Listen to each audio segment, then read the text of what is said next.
Bienvenidos. Hoy vamos a hacer un análisis a fondo de un material denso, la guía para invertir de Padre Rico. Y muy revelador. Totalmente. Nos vamos a enfocar en la fase 1, que, curiosamente, abarca los primeros 19 capítulos. Casi 20 capítulos, ¿sí? Y lo que más me llama la atención de entrada es que en todo ese tramo no se menciona ni una sola vez qué acción comprar o en qué fondo de inversión poner la plata. Nada. Cero recomendaciones de productos. La misión de esta primera parte es otra, ¿eh? Es mucho más profunda. Se trata de explorar la preparación mental que el libro argumenta que es la base de todo. Quesa, no. Antes de arriesgar un solo centavo. Exacto. Todo se reduce a descifrar una pregunta. ¿Qué hacen los ricos en sus inversiones que los pobres y la clase media, pues, no hacen? Es una pregunta que, de verdad, lo cambia todo. Porque la respuesta que ofrece el libro no es una fórmula mágica. Es un cambio de paradigma. Ajá. Y lo articula a través de un concepto muy potente, la regla del 90-10, que es bastante brutal cuando la lees por primera vez. Sí. La premisa es simple. El 10% de la población controla el 90% de la riqueza. Ahora, lo fácil sería decir que es por suerte o herencia. O codicia, que es la explicación más común. Exacto. Pero el autor insiste en que la causa raíz es otra. Es una diferencia abismal en el conocimiento financiero y sobre todo en la mentalidad. De hecho, todo el consejo del Padre Rico se puede resumir en una frase casi provocadora. No seas promedio. Esa misma. No seas promedio. Que es fácil de decir, pero increíblemente difícil de aplicar. Porque ser promedio es el camino por defecto. Es como que estamos programados para eso. Totalmente. Entonces, si ese es el consejo, ¿cuál es el primer paso? O sea, el primer paso real y tangible para dejar de serlo. Porque, como decíamos, el libro no arranca con estrategias. Empieza con algo mucho más personal. Empieza con una elección, exacto. Antes de la estrategia viene la intención. El libro plantea que cada persona, de forma consciente o no, elige una de 3 metas financieras. A ver. La primera es buscar ser seguro. Este es el plan de la mayoría, ¿no? Un trabajo estable, un fondo de pensiones, un plan que se puede automatizar y casi olvidar. El piloto automático financiero. Eso es. La segunda meta es ser cómodo. Es un poco más ambiciosa quizá. Una casa más grande, mejores vacaciones, pero la lógica es la misma. Un plan mecánico basado en el ahorro a largo plazo. Ok. ¿Y la tercera? Y luego está la tercera opción. Elegir ser rico. Y aquí el libro es tajante. Este no es un plan de ser seguro, pero con más dinero. No. Es un plan completamente diferente. ¿En qué sentido? Requiere un compromiso radicalmente distinto. No de más dinero al principio, sino de más tiempo. Tiempo dedicado a la educación financiera. ¿Y la estadística que da el libro es? Es impactante. Dice que el 90% de la gente elige, activa o pasivamente, la seguridad y la comodidad. Por encima de la riqueza. ¿Sí? Y tiene sentido, ¿no? La palabra rico asusta un poco. Se asocia con riesgo, con la posibilidad de perderlo todo. Seguridad suena, pues eso, seguro. Claro. Me recuerda a esa anécdota que cuenta el autor que para mí es el corazón de toda esta primera fase. La del terreno en la playa. Esa misma. A los 12 años vio a su padre rico comprar un terreno espectacular, carísimo. Pero lo que le voló la cabeza no fue la compra. Fue el hecho de que su padre rico, en términos de salario, ganaba menos que su padre pobre. Que era un funcionario con un sueldazo. Exacto. Entonces la pregunta es inevitable. ¿Cómo es posible? Esa pregunta es el motor de todo el libro. Y la respuesta no está en las finanzas, sino en la psicología. El libro dedica mucho tiempo a contrastar estas dos mentalidades como si fueran dos sistemas operativos. Ok, me gusta esa analogía. El del padre pobre es un sistema operativo de escasez, de un mundo de recursos limitados, donde el dinero es difícil de conseguir y fácil de perder. Es la voz que dice el dinero no crece en los árboles, o, la más paralizante de todas, no puedo permitírmelo. Esa. No puedo permitírmelo. Según el libro, esa frase te cierra la mente, te apaga el cerebro. Es la voz que muchos escuchamos en casa, ¿no? Esa idea de que hay que cuidarse porque... Y la de abundancia te empuja a buscar habilidades, a aprender a crear más. Justo. Entiendo. Y supongo que ese conocimiento es clave, porque me imagino que la primera pregunta de alguien con mentalidad de escasez es la que todos hemos oído 1000 veces. Ajá. ¿Y en qué me recomiendas invertir? ¿Cuál es la acción de moda? Pero según el libro, ese es justo el error de partida. ¿no es así? Es el error fundamental. El libro es, de verdad, muy, muy enfático en esto. Nunca, bajo ninguna circunstancia, se debe invertir hasta tener un plan. Nunca. Y usa una analogía que es perfecta. Imagina que quieres construir la casa de tus sueños. Sales, contratas gente, compras madera, cemento, ventanas, y les dices, empiecen a construir. Sería un desastre absoluto. Un monstruo carísimo. Un caos. Pues bien, el libro sostiene que así es como el 90% de la gente maneja sus finanzas. Están comprando los materiales, las acciones, los fondos, lo que sea, sin tener los planos de la casa, Exacto. Se enfocan en el qué, en el producto. y no en el por qué y el cómo, que es el plan. Precisamente, la gente se enamora de los productos. Escuchan que las criptomonedas suben y compran. Un amigo les dice que los bienes raíces son seguros y se lanzan a buscar algo. Pero esos son solo los vehículos, las herramientas. La inversión, en su esencia, es el plan. El plan es el plano arquitectónico de tu libertad financiera. Y ese plano es el que te dice qué vehículos necesitas, nunca al revés. De acuerdo. Entonces, el camino para ser rico requiere primero una mentalidad de abundancia y segundo un plan detallado. Pero, ¿ese camino tiene que tener un costo? ¿No? ¿Una barrera de entrada? Claro. No puede ser tan simple como solo desearlo y ya. El libro introduce algo que llama las 3 E. Son como los requisitos para ser un inversor sofisticado. Sí, y son barreras que uno mismo se pone en realidad. No se trata de tener dinero para empezar. ¿Ah, no? No.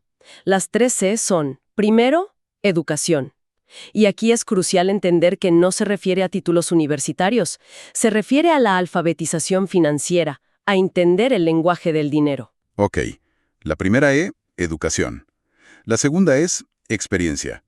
El libro es muy directo con esto. Vas a cometer errores. La inversión es un deporte de contacto. La clave es aprender de ellos. De hecho, dice que las caídas del mercado son los mejores maestros. Ahí es donde se aprende de verdad. Ahí es donde la teoría choca con la realidad emocional. Y la tercera E es la que parece más obvia, pero quizá es la más sutil. Exceso de efectivo. Exceso de efectivo o excess cash. Y la definición es clave. Es dinero que uno puede permitirse perder sin que afecte su estilo de vida actual, sin que te quite el sueño. Exacto, porque si no tienes ese colchón, inviertes con miedo. Y el miedo es el peor consejero financiero que existe. Te hace vender en el pánico y comprar en la euforia. Has mencionado la educación como la primera E, pero alfabetización financiera es un término que se usa mucho y puede significar cualquier cosa. Para algunos es no endeudarse con la tarjeta, pero este libro lo lleva a otro nivel, ¿verdad? Absolutamente. No es solo saber hacer un presupuesto. La alfabetización financiera en el universo de Padre Rico es la capacidad de leer estados financieros. Ok, más técnico, ¿sí? Específicamente de 2 documentos. El estado de resultados, o sea, ingresos y gastos, y el balance general, que es la foto de tus activos y pasivos. Entiendo. Un inversor promedio, el del 90%, se fija en el precio. El inversor sofisticado, el del 10%, se enfoca en los fundamentos. El negocio o el inmueble genera flujo de caja positivo, como es su deuda, y toda esa verdad está en esos documentos. Saber leerlos es como tener superpoderes. Y me imagino que a partir de ahí se derivan algunas reglas. Si el problema es que el salario tiene muchos impuestos, la meta debe ser generar dinero de una forma más inteligente. Exactamente por ahí va. A partir de esa alfabetización, el libro establece 2 reglas básicas de inversión. La primera es, Saber siempre por qué tipo de ingreso estás trabajando. Hay diferentes tipos, 3, según el libro. primero, el ingreso ganado, tu salario, comisiones. Es el dinero por el que trabajas y, crucialmente, el que tiene los impuestos más altos. El más ineficiente. El más ineficiente.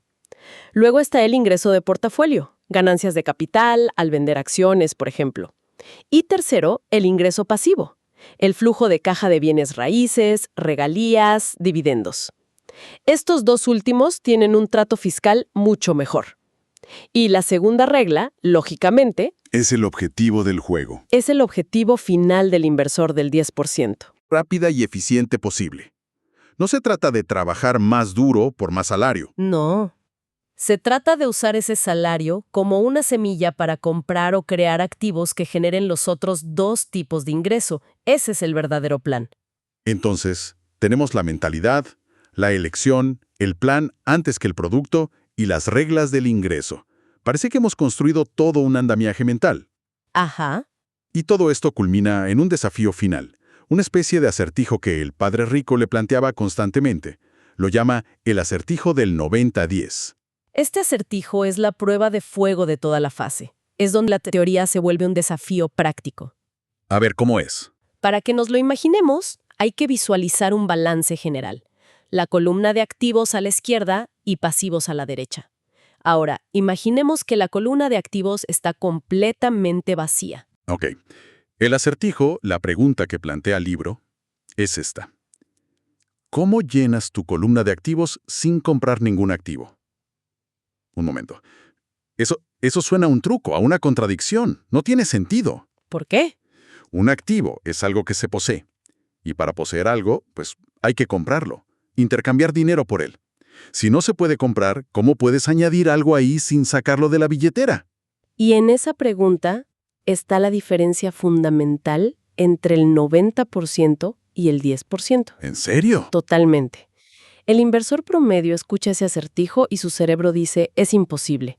Su único mapa mental es trabajar duro, ahorrar y luego usar ese dinero para comprar activos. Comprar acciones, comprar un apartamento. Exacto. Su estrategia es ser un consumidor de activos. El inversor del 10%, en cambio, ha entrenado su mente para pensar de una forma radicalmente distinta. No piensa en comprar activos, piensa Crear activos. en crear activos. Pero crearlos. De la nada. ¿Cómo qué, por ejemplo? Bueno, el libro da ejemplos muy claros. Un inventor no sale al mercado a comprar una patente, la crea en su mente, en su taller. Cierto. Una autora no compra un libro que le genere regalías, lo escribe. Un emprendedor no siempre compra un negocio que ya funciona. Lo construye desde una idea, a menudo con muy poco capital. El activo se crea primero como una idea, como conocimiento aplicado. Exacto. Ah. ¿Y ahora? Ahora todo conecta con la historia del terreno en la playa. A ver, La respuesta que le dio el padre rico al autor cuando le preguntó cómo se lo había podido permitir fue: yo como individuo no puedo permitirme comprar este terreno. pero mi negocio sí puede. Exactamente. Él no usó su ingreso ganado para comprar el terreno. No. Primero resolvió el acertijo. Creó un activo en su mente. La idea de un negocio, una estrategia, una estructura. Y fue ese activo, esa entidad de negocio, la que tuvo la capacidad para adquirir el terreno. El negocio fue el activo creado de la nada que luego adquirió otro activo. Justo eso. El 90% de la gente habría visto el terreno y dicho, no me alcanza. Él vio el terreno y se preguntó, ¿qué activo necesito crear para que pueda comprar este terreno por mí? Así que la gran revelación de esta primera y extensa fase del libro es que el juego de la inversión, para entrar en ese 10% superior, se gana o se pierde en la mente, mucho antes de mover un solo dólar. Totalmente. Es una reconfiguración total, de la escasez a la abundancia, de la respuesta «no puedo» a la pregunta «¿cómo puedo?» y sobre todo, de dejar de pensar como un consumidor de activos para empezar a pensar como un creador de activos. Esa es la esencia.